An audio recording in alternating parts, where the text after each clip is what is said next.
ക്രൈസ്തവർ സന്തോഷത്തിൻ്റെതായ സദ്വാർത്ത എന്ന് പറയുന്ന യേശുവിൻ്റെ ജനനത്തിനോടനുബന്ധിച്ചുള്ള ക്രിസ്മസ് ആഘോഷിച്ചുകൊണ്ടിരിക്കുന്ന സന്ദർഭത്തിൽ വലിയ വിഷമത്തോടു കൂടിയാണ് ഇന്ത്യ രാജ്യത്ത് ന്യൂനപക്ഷ വിഭാഗങ്ങൾ കടന്നുപോയിക്കൊണ്ടിരിക്കുന്നത്.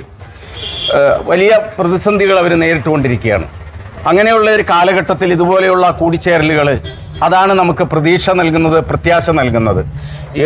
ജാതിമത കക്ഷി രാഷ്ട്രീയ വ്യത്യാസങ്ങൾക്ക് അതീതമായി നമ്മൾ ഒന്നായി നിൽക്കുന്നത് കൊണ്ടാണ് കേരളത്തിൽ മാത്രം ഇപ്പോൾ ഒരല്പമെങ്കിലും ആശ്വാസത്തിൻ്റെ പൊൻകിരണങ്ങൾ കാണാൻ സാധിക്കുന്നത്. അതുകൊണ്ട് ഇതുപോലെയുള്ള കൂടിച്ചേരലുകൾ, ഇതുപോലെയുള്ള ഒത്തുകൂടലുകൾ, ഇതുപോലെയുള്ള സ്നേഹത്തിൻ്റെ കടകൾ തുറന്നുകൊണ്ട്, പുതിയ പുതിയ സംരംഭങ്ങൾ തുറന്നുകൊണ്ട് നമുക്ക് ഒരു സമാധാനത്തിൻ്റെ പാതയിലൂടെ നമ്മുടെ നാടിനെ കൊണ്ടുപോകാനുള്ള പ്രതിജ്ഞ എടുക്കേണ്ട സമയമാണ്.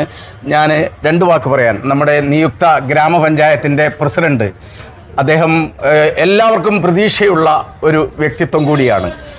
അദ്ദേഹത്തെ ഞാൻ രണ്ട് വാക്ക് പറയാൻ വേണ്ടി ക്ഷണിക്കുകയാണ്.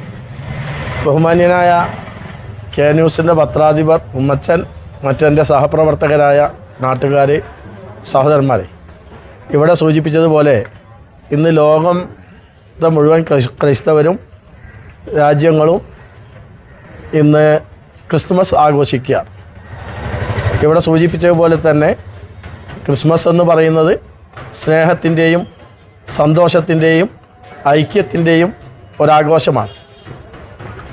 ഉണ്ണിയേശു പിറന്ന കാലിത്തൊഴുത്തും പുൽക്കൂടുകളും ഒക്കെ നമ്മൾ കണ്ട് ആശ്വാസം കൊള്ളുന്ന, സന്തോഷിക്കുന്ന ഈ വേളയിൽ ഇവിടെ സൂചിപ്പിച്ചതുപോലെ തന്നെ പ്രത്യേകിച്ച് നമ്മുടെ ഇന്ത്യ രാജ്യം ന്യൂനപക്ഷ വിഭാഗങ്ങളെ അടിച്ചമർത്തുന്ന ഒരു ഗവൺമെൻറ്റും അതുപോലെ ഭരണഘടന ഇല്ലാതാക്കിക്കൊണ്ട് SIR കൊണ്ടുവന്ന് വോട്ടർ പട്ടിക പുനഃക്രമീകരിക്കുമ്പോൾ ലക്ഷക്കണക്കിന് ആളുകൾ ഒഴിവാക്കിക്കൊണ്ടുള്ള പുതിയ പരിഷ്കാര നടപടികളൊക്കെ നടക്കുന്ന ഒരു സാഹചര്യമാണ്.